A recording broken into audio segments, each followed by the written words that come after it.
This is Amy Chan from CakeDecoratingSchool.com, and if you like cake decorating, you're in the right place. Welcome to our flower series. In this video, we're piping Buttercream noisette flowers. It's broken down into steps, so you can skip ahead, rewind, and rewatch as desired. We're going to make 3 colors for our flowers today. We're going to start with a nice light pink. We're also going to make kind of a golden brown and yellow to go with it as well to create some centers for these lovely little noisette flowers. And we're going to use the following liquid gel colors: lemon yellow, some buckeye brown, and finally some neon bright pink. And to get started with, we're going to make the pink, and I've got just a little bit out on my lid here with a toothpick because I'm not going to need a lot. And I've got a little bit of American style buttercream in here. These are going to be about the same size as a basic rose, so not huge, so I don't need a lot. And I just want to do a few nice little specks of that bright pink so we get a nice light shade.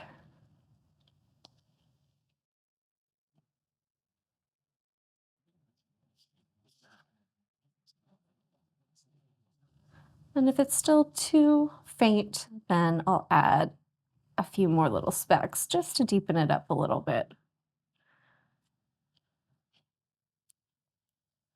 But when I was looking at flowers, I feel like these come in a lot of really nice, light, soft colors, light pinks, whites, and other shades. So really soft colors.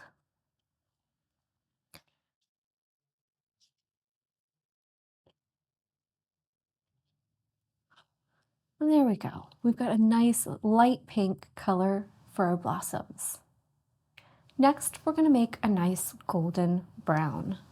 So I'm going to start with a few specks of my buckeye brown and just a few of my lemon yellow. I want it to be a nice, light, kind of warm shade of brown. And if you mix the yellow and the brown together, it gives it kind of that golden feel.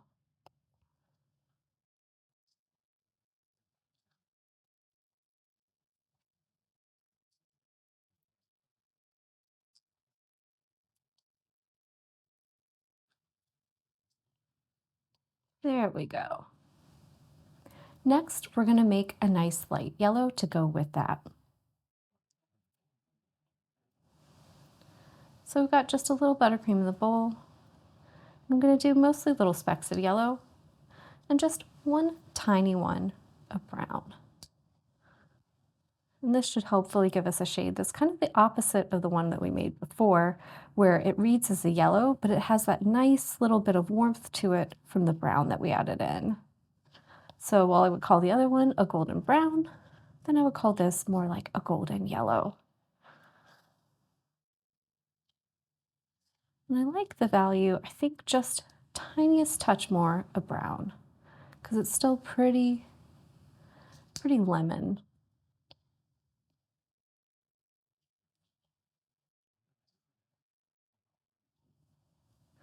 And this should soften it nicely, give it kind of like an antique aged vibe, and it should go well with the light pink and also with that golden brown that we made. For this flower, we're using 3 bags. We used all disposable ones, but you can use whatever you like. We've had them fitted directly with the tips, and we're using the following ones.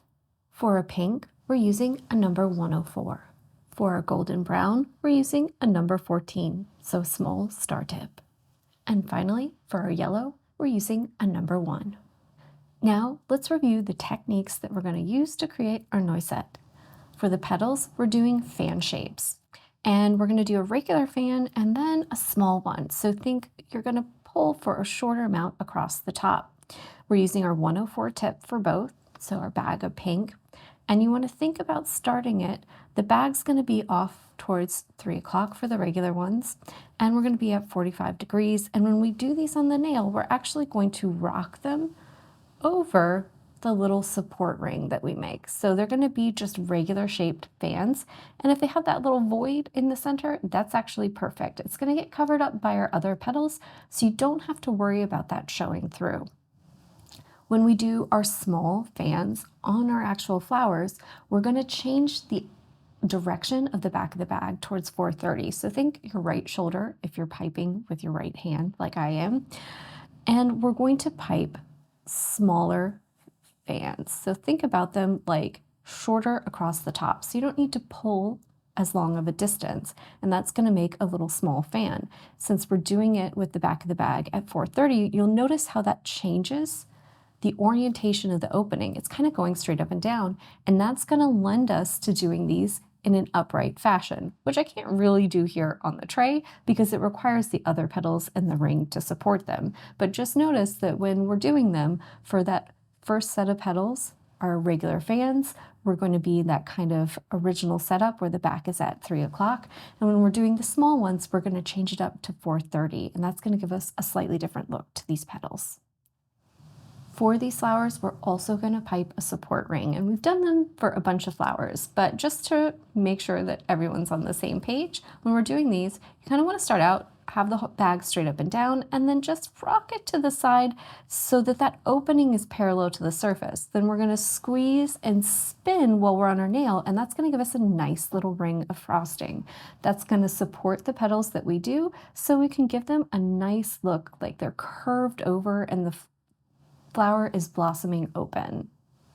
For our centers on this flower, we're going to use a variety of spikes, and we're going to do some with our 14 and some with our number 1.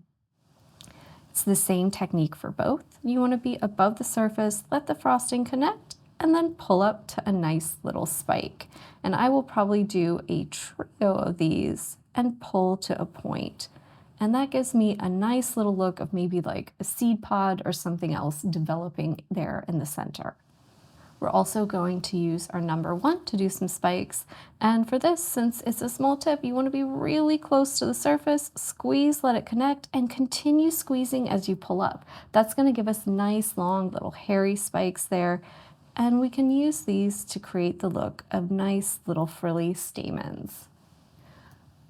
Now that we've gone over our techniques, let's talk about how we're going to combo them together to create this cute little flower.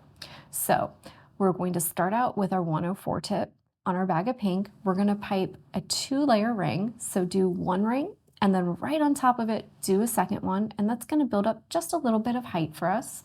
We're going to keep the same bag, and we're going to pipe 4 of those fan-shaped petals that rock over that ring. So we're going to start on the inside of the ring, pull it over and outside, pipe the back edge, and then pull it back. And when we do this, we're going to rock the nail towards us just a little bit to make it easier to go over that. That way we don't have to move the bag in such an awkward angle. We're just going to keep it so that we're working kind of together. So we're going to rock forward and pull the bag to the back, draw the tip of the petal while we spin, and then rock back away from ourselves to a nice kind of neutral position. So we're going to pipe 4 of those petals. So think cross pattern. You can do them in order, just going counterclockwise, or if you're worried about your spacing, do one like head, and then feet, and then the 2 arms in the space in between. And sometimes that's a little easier to get the spacing correct. Once we pipe those first 4 petals, we're going to do some that are the smaller fans, and they're going to end up being upright. So we want to make sure we change the orientation of the bag a little bit. We're still going to be at 45 degrees, but instead of being off towards 3 o'clock, we're going to pull it towards 430. And that's going to point the opening of the tip up a little bit for us. We're going to start inside our ring again, and I'll start in between 2 petals, and then we'll just pull up and do some small fans. It's a smaller area, so that'll allow them to fit in there. We'll probably do 4 to 5. Don't worry if they overlap just a little bit.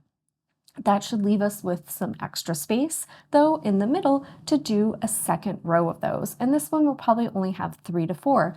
And if you can, make them just a little bit smaller. So think less distance to travel on the outside edge of that petal. And that should leave us with a center that's mostly filled in, if not completely filled in. And it should have a nice little kind of slope down to it. So we have a little kind of like void there in the center that we can fill up with our little stamens. So I'm going to start with my number 14 tip and do some spikes, maybe just one if there's not a lot of space, but I like to kind of do 3 of them coming together in a point. It gives it a nice little look in there.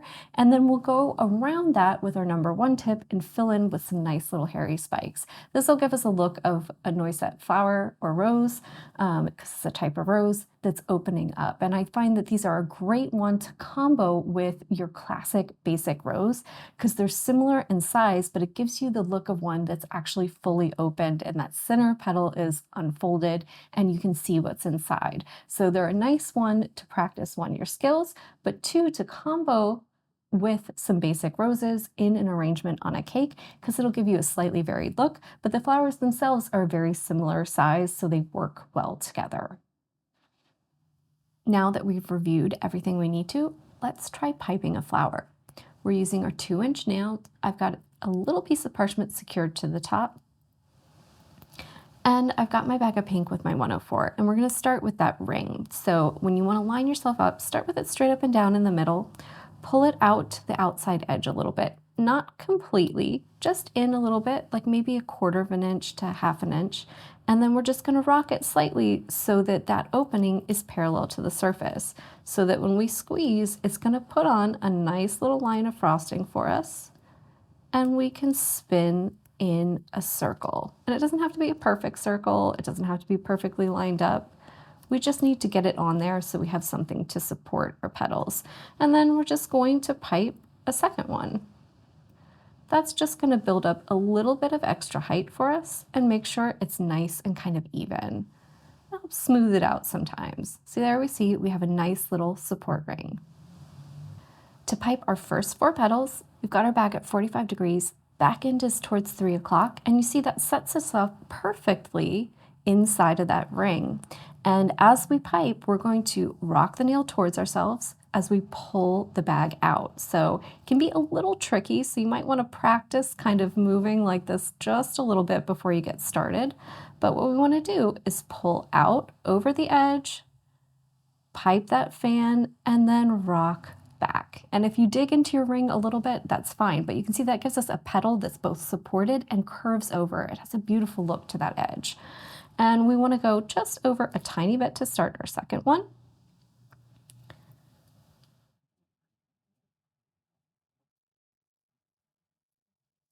And come back. And now we just need to keep going so we get a third and a fourth on there. And you can make them all pretty much equal in terms of their width, or you can vary it up a little bit if you want a softer, kind of more natural look. And it's also fine if they overlap a little bit. So don't be afraid to just squeeze them in there however they fit. So basically we just want to get 4 petals going all the way around, and you can see, you can barely see that ring. Maybe just peeks through in a few spots, but since it's pink, your brain doesn't really see it. It kind of fades into the background, and your imagination just assumes that it's more petals hidden underneath there. So we don't really have to worry about that ring, but you can see we've got a nice little void there in the center, and now we can start our second layer of petals. For our second layer, our bag is still at 45 degrees, but you notice the back end is towards my right shoulder, so think of 4:30 clock position instead of a 3 o'clock, and that kind of changes how that opening is oriented. So it's kind of pointing straight up and down and facing those petals. I'm going to start in the gap of one of my previous petals, so that little hole there. And this is 1, going to help cover it up, and 2, help my petals be offset. And I'm going to pipe one of my shorter fans. So you can see now that petal is facing kind of upright. And I just want to go around and do 4 to 5 of these. You can do them right next to each other. You can overlap them a little bit, but they shouldn't be completely lined up with your previous set of petals. 1, because we're going to have an extra one in there. We're going to do 5. and 2, because we've started offset. So if that last one overlaps a little bit, that's actually perfect. So you can see that's starting to fill in that center. There's still just a little tiny void, but our second row, instead of folding over, is pointing straight up. Now we're going to do a third row of petals. And you think about these, you can make them even shorter, so even smaller. And we're going to go at the same angle, and we're just going to fill in a little bit. So typically for me, this takes 3. If you do them a little bit smaller, it might take 4, but it doesn't take much to really start to fill in that center and give us an extra little layer of petals. This will also kind of make everything a little more supported because it's giving a little more structure to those kind of delicate ones that are standing upright and a little more support with that added thickness. Now it's time to do the centers. I'm going to start with my brown, my 14, and you can see there's just a little hole still there in the center. So we're just going to go down in there and pull up 1, 2, and 3, just to give us that little hint of brown and kind of fill in that area. Now we're going to take that nice soft yellow that we created with our number 1 tip, and we're going to do some nice little delicate stamens all the way around.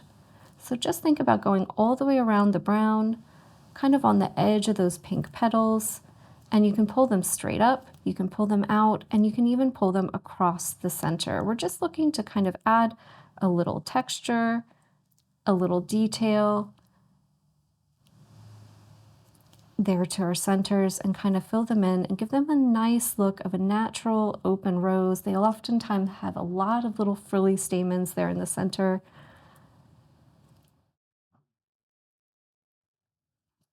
And there we go. So that's all for this lesson on our noisettes. If you like this one and you want to give another flower a try, we highly recommend trying out the basic rose. It makes a great companion with these for a lovely bouquet on top of any cake. If you enjoyed this video and you'd like more about the cake decorating materials and equipment we use, or just some inspirational videos about cake decorating itself, you can follow us on Insta or YouTube at Cake Decorating School. If you'd like to know more about yearly membership and what it entails, you can go to www.cakedecorating.school.com for more information. And if you're interested in these products, you can check the links in the description.